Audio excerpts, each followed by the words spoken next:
Thank you for joining us for the fifth in a series of virtual conversations that we're providing for leadership educators.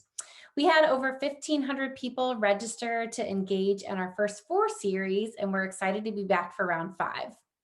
The purpose of our time together is to share questions, thoughts, and best practices as we continue to reimagine how we deliver engaging leadership programs to students through virtual platforms.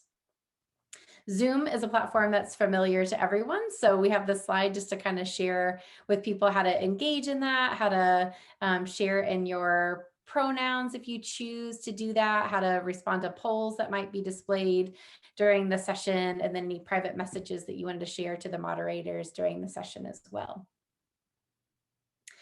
LeaderShape would like to begin our presentation by acknowledging that the land each of us is on today is the original homelands of Indigenous and tribal nations. We acknowledge the painful history of genocide and forced removal from these territories, and we honor and respect the many diverse Indigenous peoples still connected to this land. Please honor and acknowledge the Native and Indigenous peoples from the land that you are joining us from, and give thought to your ancestry and the generations that came before you. I'm joining you all today from the original lands of the Kickapoo and the Potawatomi peoples, which is now known as Piatt County, Illinois, so central Illinois, where it is sunny today. And I'm glad that the sun is shining its face down upon us, because gosh, did we need that after such a long, hard winter and so much rain. So I'm glad to be joining you all today from that. LeaderShape's vision is a just, caring, and thriving world where all lead with integrity and a healthy disregard for the impossible, with a mission then to transform the world by increasing the number of people who lead with integrity and a healthy disregard for the impossible. Today, I guess I should tell you my name. I'm Abby Prince. I'm the Director of Program Quality and Management at LeaderShape. And I'm so glad to be joined today by Arthur Gregg from the University of Texas at Dallas, who's graciously agreed to assist in the facilitation of this conversation on who in the generation are you, an engaging talk on the impact of multi-generational society on higher education. You've seen Arthur's full bio in the meeting invite for this meeting, or if you're watching it on YouTube, you see it in the description of the video as well. But Arthur, I'd love it if you could just briefly introduce yourself to everyone now. Awesome. Thank you. Thank you so much, Abby. It's a pleasure to be here. And yes, about the hard winter. We're recovering from what we call now, I believe, Snowvid 21 here in Texas. I'm in Dallas, Texas. And so I'm Arthur Gregg, Assistant Vice President for Multicultural Affairs and Director of the Multicultural Center at the University of Texas at Dallas. And I am a lifer with a LeaderShape, and it has been probably one of the best decisions that I've made, and I want to say one of the best decisions that LeaderShape has made, that we have partnered and we've connected up together. And so the excitement to talk to today about something that I have a growing passion for, which is our multi-generational society. In particular in higher ed, and when we talk about this multi-generational society, we talk about diversity, equity, and inclusion, and this is an area that I think that is growing, that we have not really focused a lot on, but we have an opportunity to learn a lot more about each other, and how our differences really can bring us together. Thanks for that, Arthur. I really appreciate that. I think it's always good to have that information about who's with us and who's around us and what's the context that they bring into these conversations. And so we've all heard these terms of baby boomers and Gen X and millennials and the iGen. And so what does all of that mean for us and our work in higher ed? And what does that mean for our work as leadership educators as well? And so, Arthur, I appreciate you walking through over the next couple of minutes here as we talk about guiding us through this conversation on these different generations that we're all working with right now. And so I will just turn it over to you, and I will guide us through the slides here as we talk about who in the generation are you? Awesome, awesome. I love this. So this is how all this came about. I was, you know, again, working in higher ed and working with students and staff and faculty. So I was walking down one of the halls, and there was a student. She was popping popcorn in a microwave, and so she was just really impatient. And so I stopped. You know how we do, and I said, "Hey, no," I said, "So hey, what's going on? You know, what's the matter?" And she said, "Oh, it's popcorn. It is just taking so long. I don't know why it takes so long. It's microwave popcorn." And of course, I went back to that place in my head, which was, well, you know, when I was in college, you know, we used to pop popcorn on the stove, or, you know, we had these different types of popcorn poppers. And before I could go any further, she just stopped me and she said, "Oh my gosh." She said, "Mr. Gregg, I didn't realize your family was so poor." And I said, "Poor?" And she said, "Well, you know, a microwave is only like 29 bucks. You couldn't afford a microwave?" And I said, "Oh no, it's not that I couldn't afford it." I said, "They weren't invented yet." And then she had this look, she goes, "Oh my God, Mr. Gregg, you're old." And that's where it all happened. I always thought I was like so cool. I was like the generational person. I connected with everybody. But then I realized that we have a huge opportunity because we have so many different generations. And so that's kind of how it started. Working with my staff and my team, we have, you know, a multi-generational team.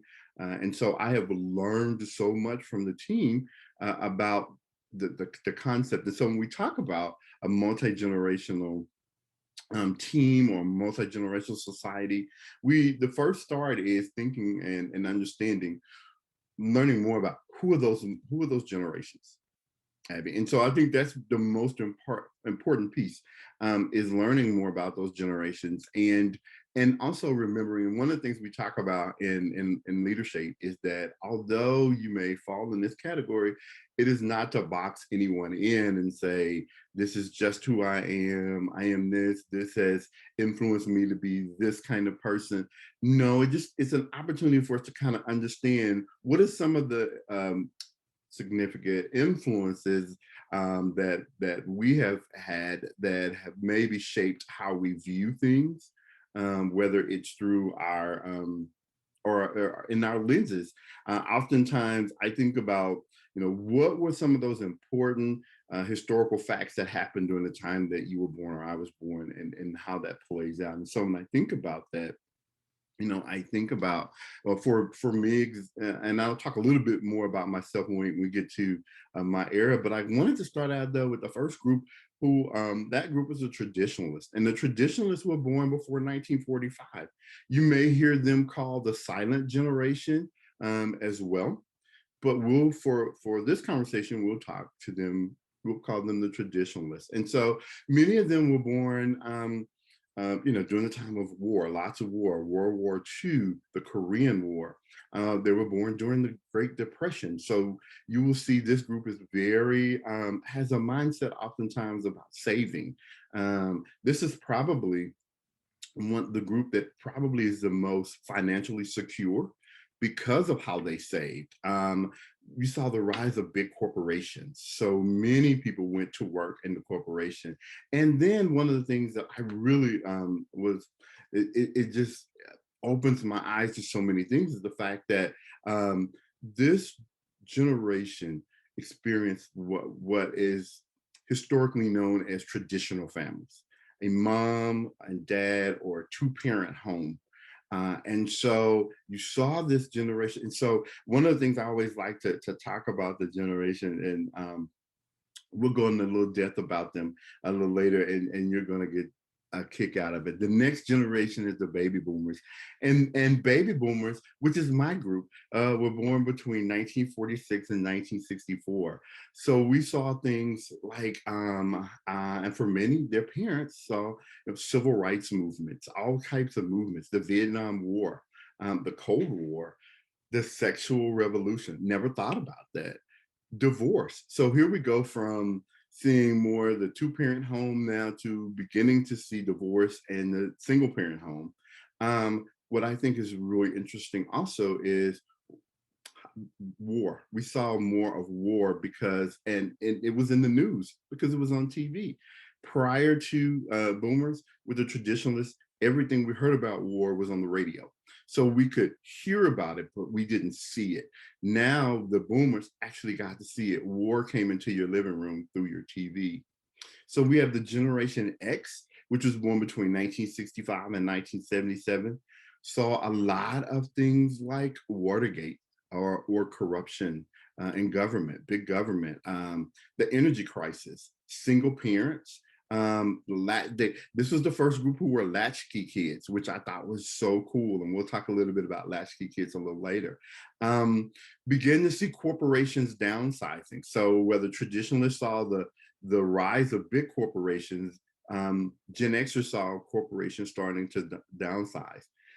And now we're seeing more women in the workforce. So where there were two parents in the home, in most cases moms, now moms went to work. So which kind of got us into, as we talk a little bit more about the latchkey kids. And then we'll go to our millennials, which is the next generation born between 1978 and 1996, saw the internet, digital media. Here's the group that now began to see more school shootings, the AIDS crisis, 9/11, soccer moms. It's research says that the millennials, the kids who were millennials or millennial kids, this is the most scheduled group of kids. Prior to this, you just go out and play, but now there are more scheduled play dates and more engaged in different types of activities. And then finally, Generation Z, which is born between 1997 and 2009, high security alert. So now we're starting to see, there was a time in the airport, and I just remember this so vividly, where you could literally get out of your car and literally walk all the way to the gate at the airport. Now you're seeing more security, whether it's in the airport, in our schools, kids now are going through, or this generation experience going through metal detectors. This group was considered to be the most medicated. A Black president prior to this, never really didn't think about that. The Make America Great Again, the whole MAGA saga, and then the heightened sense of activism. So that's a little bit about each of the generational influences, or the influences on each generation. And so now let's dig a little bit deeper into a little bit more about the actual generation itself. So when we think about the traditionalists or the silent generation, some of the characteristics are committed to companies and organizations. So very committed, least likely to change jobs.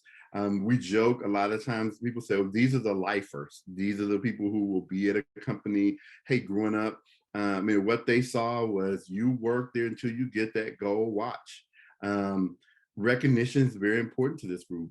Least likely to initiate conflict, prefer a lot of face-to-face interaction over text messages, and they have a tendency to resist change. And I love this because their communication style is pretty written and formal. Work ethic is dedicated and work hard and pay your dues. And so the funny thing about one of the funny things about our traditionalists, if you really want to frustrate this person, change a date or a time of your standing meeting.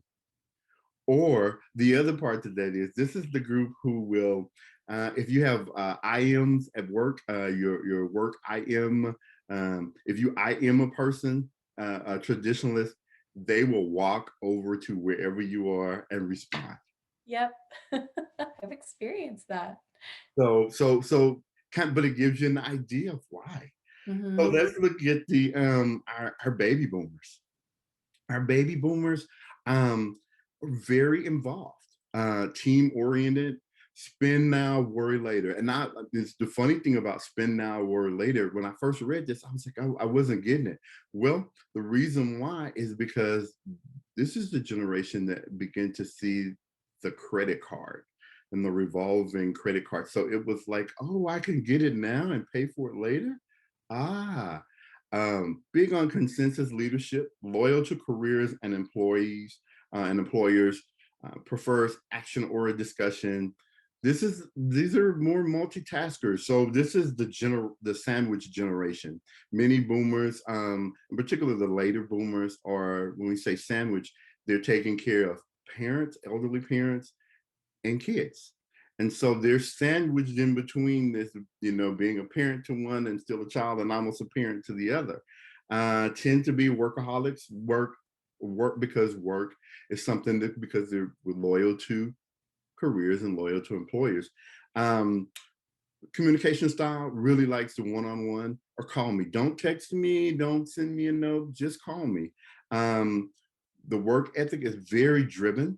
And I really, as a later baby boomer, I really have learned this piece about the work ethic equals worth ethic. If the harder I work, the more my worth.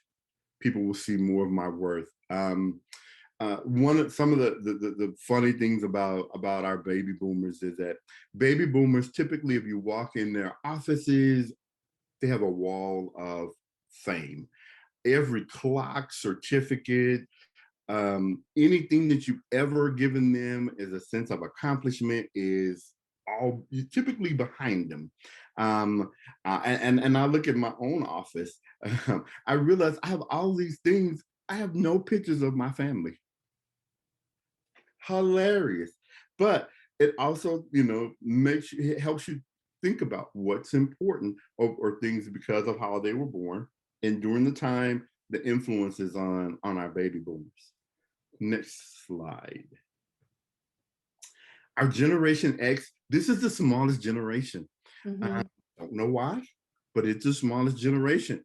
But this generation probably has the biggest, one of the largest impacts, because this generation likes a lot of feedback on a regular intervals, big on brand loyalty, tend to prefer individual versus team, really unimpressed with authority. And that's not a bad thing. I'll say that. Willing to put in extra time to get the job done. And remember when I talked about being the latchkey kids? This is the first latchkey kids, daycare kids. Like the fun and social activities, not very fond of working on committees. I think a lot of that, when we think about daycare, latchkey, the sense of independence. Daycare is where you first learn how to detach from your parents. Latchkey, you had to come in, you had to take care of yourself, make sure that you did your homework. There was no one there to kind of guide you. Yeah, self-guided. One of the things that another things that I learned when we talked about like lots of feedback on regular intervals. This is the first generation that, as they were going through school, this is where we first saw progress reports. So you got a progress report every so many weeks. So you were getting feedback on how well you were doing. So now, imagine now, say you're in the work world, you're in the workforce, and say we give feedback once a year. It's your annual review, and you had this big, and so the difference is they want to know, how am I doing now? Right. I need that feedback now.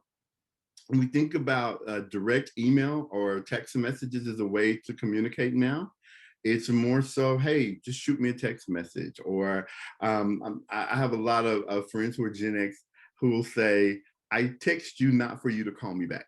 If I text you, don't call me back, just text me back, But I get it.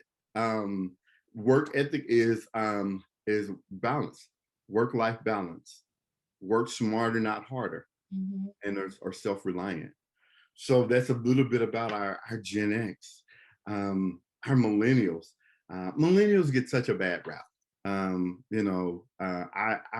millennials because millennials are entrepreneurial. They have this really entrepreneurial approach to work. I love the fact that many millennials that I talk to typically say, well, I have my job and then I have my side hustles. And the side hustles are multiple. It's like, I am a photographer, I'm a DJ, I am a promoter, I am all of these people, very self-confident, one of the most educated generations, extremely techno-savvy, ambitious, but not entirely focused. And so when I say that, sometimes I get some pushback from millennials, but part of that is a lot of millennials, and research has shown this, that some millennials they really know where they want to go, but they kind of don't know how to get there, and a lot of it is just in some of the influences. Eager to spend, loyal to peers, loyal to self. And so when people say that millennials are so selfish, I don't consider it being selfish. I think a lot of millennials are just loyal to self. They've seen what's happening in big business and big corporations, how their parents have worked for so long, and then the corporation, either through corruption or something happens, corporation folds, and they're left with nothing. So it's like, I'm going to be loyal to myself. I'm going to take care of me first. um and they still think other generations are cool. And so, but a lot of a lot of this is from the influences that they've had upon them. Yeah, that's good news for us, isn't it? That they think the mature generations are cool. Yes, hey, and so I think, again, going through this presentation and learning how do we understand each other, and really realize that there's so much that we learn from each other, Yeah. uh, as we work together. I've learned from this group. It's really funny. I'm the only one in my office who still writes on legal tablets. And so I again, a boomer. So I'm a cusper. I'm a boomer who is on the cusp of being a baby boomers and Gen X. But Mhm. I was raised by a traditionalist, so that's a lot of influence on me. So I still Mhm. write everything out. So I'm in a staff meeting with my team.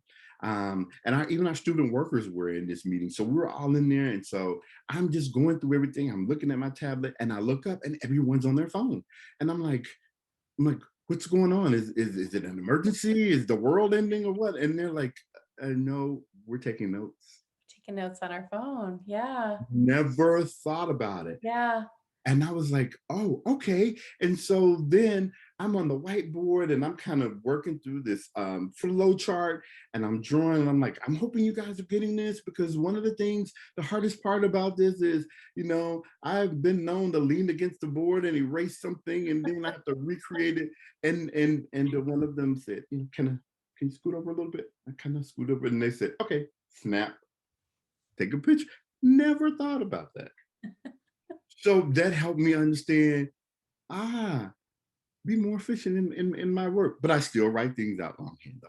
I still do that. But the Yep. way to communicate, a communication style is text messaging, social media, not Facebook, Mhm. IG, Instagram, Mhm. Snapchat, but I love the work ethic, which is ambitious and entrepreneurial. So our last group, our Gen Z, is known as the app generation. Grew up with smartphones, tablets. The running joke is, if you can't open your phone, call a kid. And so when I think about our students now on our campuses, many of them, this is our Gen Z. They believe that everyone wins. Um, uh, the media consumption habits different from previous generations, even millennials, because that's all that they've been accustomed to is social media, is media, is everything. Even at one point, uh, the media was your babysitter. Are their babysitters? Cell phones. As many people say, well, I have all these different cell phone plans. I've learned, and research shows that most Gen Z cell phones are used for entertainment more than communication devices. They'd rather play a game on it, create something, rather than talking on it. I love the fact that they're so diverse that they don't even recognize diversity, because many, when we talk to our Gen Zs, when they talk about diversity, it's more so knowledge, skill, and ability. It's not so much the protected classes, race, ethnicity, religion, because they have been exposed to so many different types of people, and in so many different opportunities. And so this whole piece of diversity, to them, is so much larger than what you look like and who you are. Um, Embraces change in everything. Have the largest networks. I mean, our Gen Zs are talking to people across the world. They have friends and family everywhere. We used to think, we talked about exchange programs. Now an exchange program is an everyday conversation. You may be in a chat room with people from all over the world.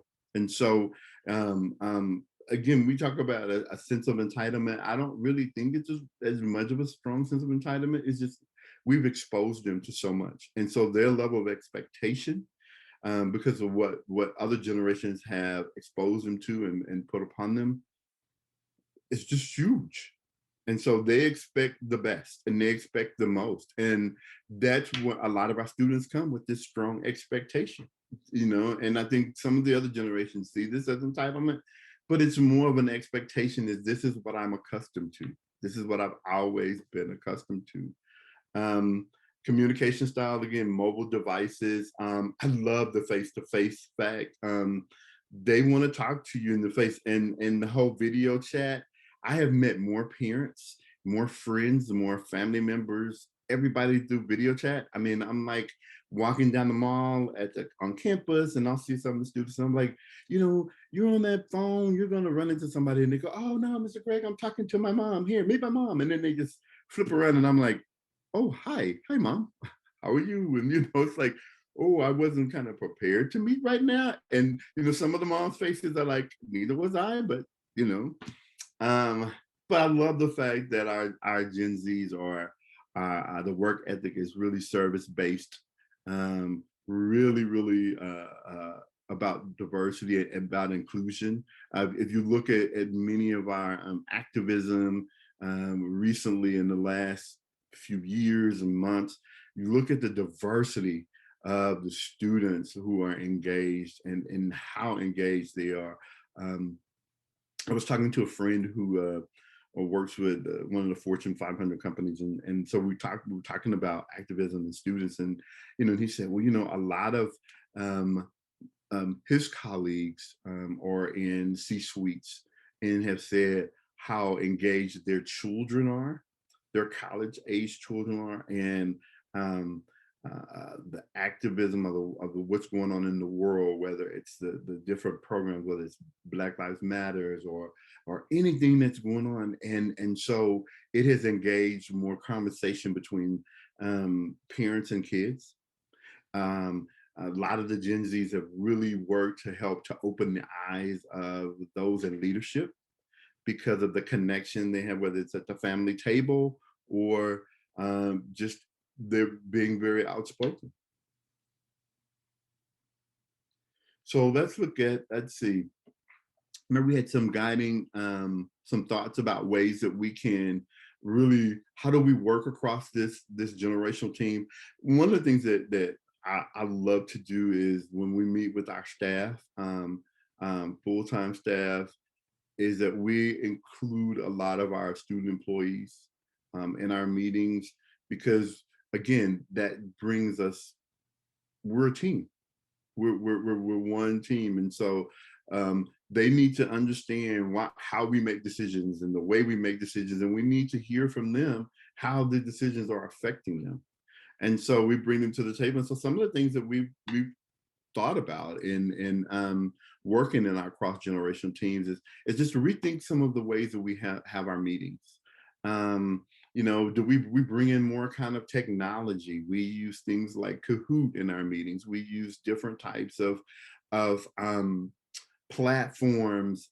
Since we've been virtual, it's been a way for us to really try different ways. And so we ask, for our students to connect with our students, what's the best way to connect? How do we connect with your peers if we're going to do online programming? We look at flex hours. I love the fact that many of our Gen X and our millennials who work in our office tend to say, I love plaques and certificates. Those are nice, but if you really want to reward me, let's talk about flexing our hours. Let's talk about doing some flex hours, or I'll give me half a day on next week. And so I start to think about our program, our program, as well as our meetings also.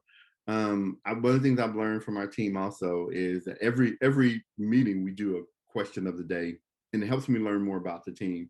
And so some of the questions of the day could be, what was your favorite cereal as a kid, to One of the things I learned, so we were in the staff meeting, and my question of the day was, what's your favorite commercial? I was traditionalist, baby boomers, all we were just reminiscing on commercials. And I had a group that was just kind of sitting there. And I said, well, you don't have a favorite commercial? And they said, we don't watch commercials. We have Hulu. And then they begin to talk about all of the different platforms and ways that they watch TV, and what types of TV that they watch.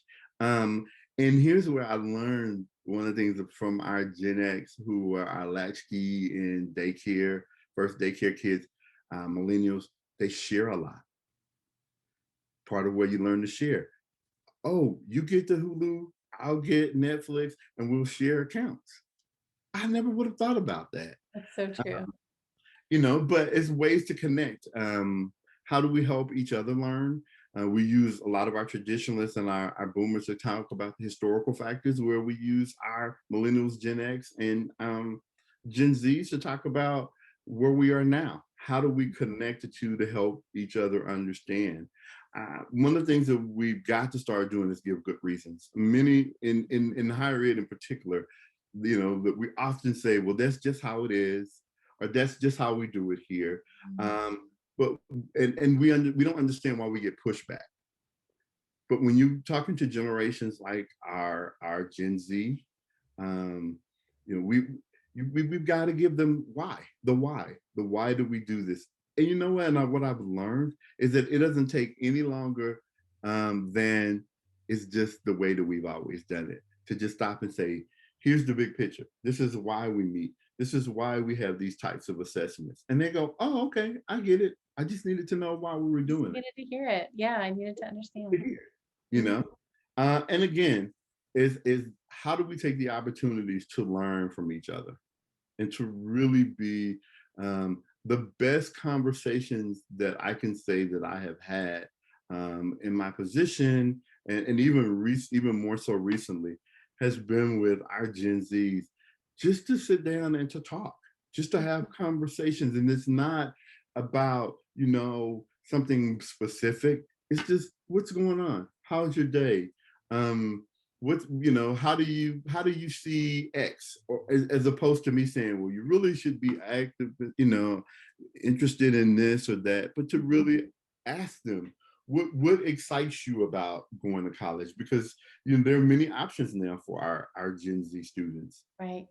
And so to really engage them in the conversation, and allow that space and create that space for conversation between all of the generations, just to learn what has influenced us, and it goes beyond race, ethnicity, religion. Again, it goes back to significant things that have happened during our lifetime. Yeah.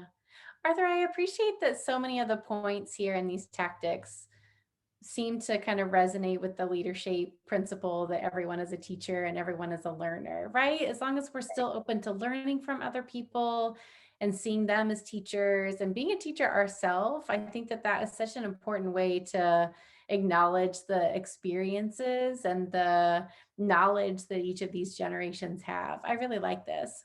And it really has helped me. So even, and I love, people say, why do you stay so engaged with LeaderShape? Isn't there like an expiration date? And I say, no, because it's a constant learning. It's constant learning from each other, and it's opportunity to share. How many opportunities do we have to have that kind of audience where we can have discussions and to see both sides and to understand, so this is how we got here, and hopefully you're going to help us get to the next place. Yeah, that's great. Awesome. Let's see. What's our next slide? So just some guiding points here. Abby, Greg, thanks for jumping in. It's always important to be able to identify the 5 generations that make up our current students, faculty, and staff on our campuses. I mean, sometimes we say, well, I don't think about that.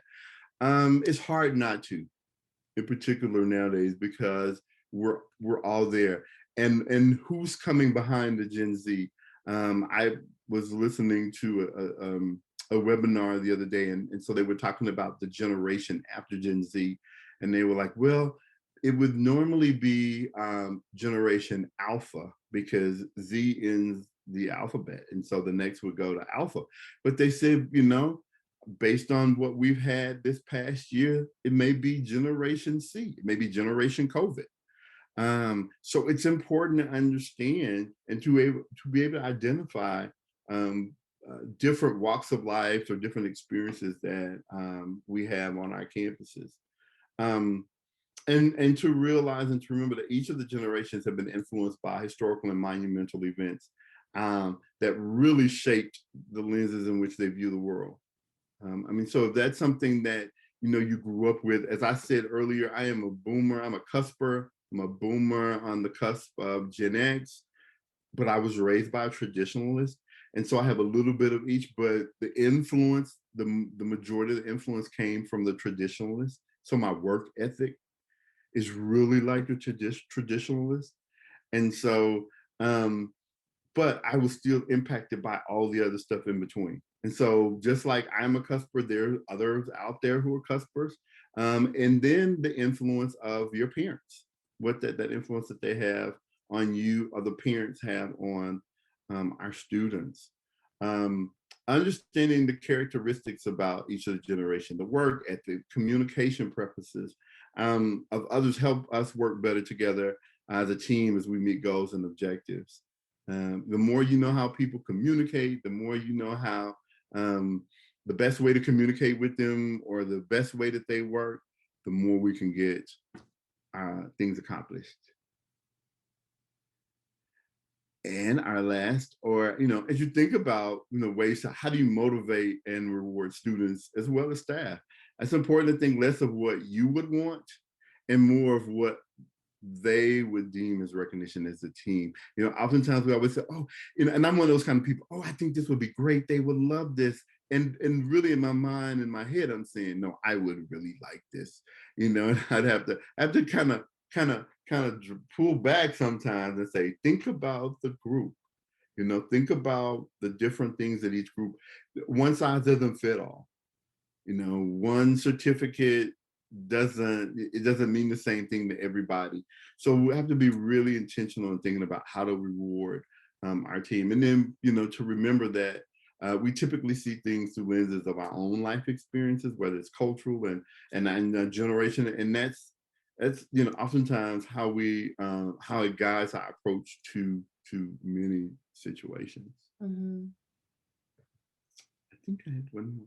This is by far probably one of my favorite quotes, that we don't see things as they are, we see them as we are.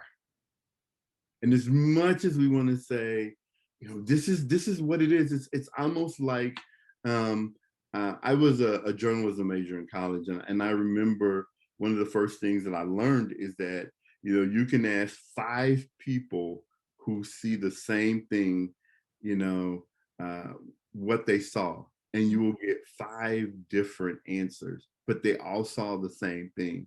Mm-hmm. And so I really, again, go back to the fact that we don't see things as they are. We really see them as we are. Mm-hmm. And so I really, kind of leave that to think about for this group and for you, Abby. What are your thoughts?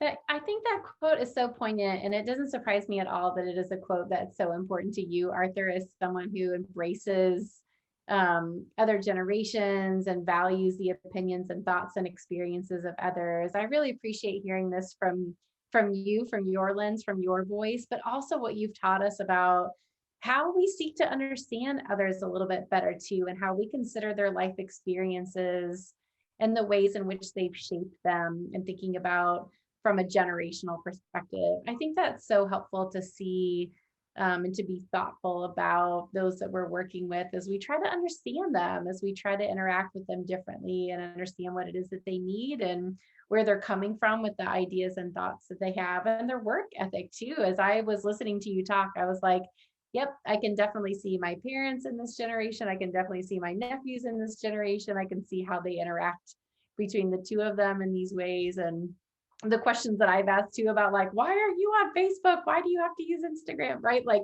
all those ways in which we ask those generations those kinds of questions. And when we see kind of this explanation around it and the context around it, I think this is really helpful and really valuable. So thank you for this. Oh, you're so welcome. This is, and I think, commercials, again, going back to my Uh-huh. generation, commercials, I think are huge. And one of my favorite commercials, um, gosh, I can't remember which, but it's a couple. It's like a grandma and a grandpa, and the grandma's trying to put something up in the closet, and Uh-huh. grandpa's helping her, and they're just kind of making all these weird noise. And it's like maybe the grandson is coming in, and he's coming up the stairs, and he hears them making all this noise, and they come out of the closet, and their clothes are all wrinkled, and then he kind of looks at them, and then they kind of look at each other, just the perception. And then the next time they're very quiet, and they come out of the closet, and their clothes are all straight. And then he walks up, he looks at the grandson, looks at the two, and he just goes, hey, pop, or something like that. But it's just, experience and what they see. Uh-huh. And, what. And oftentimes we do that. We go to these places based on our experiences versus, you know, trying to see it from a different perspective or Yeah. someone else's perspective. It's nice when you can put a humorous bend on something like that too, to be able to explain And you gotta be able to generational. laugh.